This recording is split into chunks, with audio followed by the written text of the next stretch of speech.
ઊંઝા તાલુકાના મહેરવાડા ગામે શ્રી મહાકાળી માતાજીના પ્રાગટ્ય દિવસ ઉજવાયો. મંદિર પરિસરમાં અખંડ ધૂન યોજાઈ. ઊંઝા તાલુકાના મહેરવાડા ગામે સમગ્ર ગામ તથા પંથકના આસ્થાના કેન્દ્ર સમા શ્રી મહાકાળી માતાજીના પ્રાગટ્ય દિવસની ધામધૂમપૂર્વક ઉજવણી કરવામાં આવી હતી. નિજ મંદિર સંકુલ ખાતે મહિલાઓ દ્વારા શ્રી મહાકાળી માતાજી શરણમ મમ નામની અખંડ ધૂન યોજાઈ હતી. ઊંઝા તાલુકાના મહેરવાડા ગામે 900 વર્ષ પુરાણું અને શ્રી મહાકાળી માતાજીનું મંદિર આવેલું છે, જેમાં દર વર્ષે મહાસુદ 11 પ્રાગટ્ય દિવસ ઉજવણી કરવામાં આવે છે. આ દિવસે માતાજીની અખંડ ધૂન, ધ્વજા આરોહણ સહિત અન્ય ધાર્મિક કાર્યક્રમોનું પણ આયોજન કરવામાં આવતું હતું. મંદિર સંકુલ ખાતે મોટી સંખ્યામાં ગામની મહિલાઓ દ્વારા અખંડ ધૂન દ્વારા ભક્તિના રંગે રંગાઈ હતી. પ્રાગટ્ય દિવસને લઈ વહેલી સવારથી દર્શનાર્થીઓની ભીડ જામી હતી અને પ્રાગટ્ય દિવસને લઈને સર્વે ટ્રસ્ટીઓ, કારોબારી સભ્યો, કાના મંડળ, મહિલા મંડળ તથા ગ્રામ્યજનો ઉપસ્થિત રહ્યા હતા.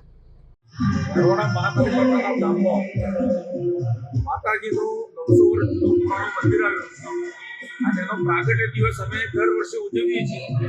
આજે પણ પ્રાગટ્ય દિવસ નિમિત્તે અખંડ ધૂનની ધૂન ચાલી રહી છે અને મોટી સંખ્યામાં બહેનો અને ભાઈઓ દર્શન કરવા માટે આવે છે અને અખંડ ધૂનની અંદર ભાગ લઈ રહ્યા છે.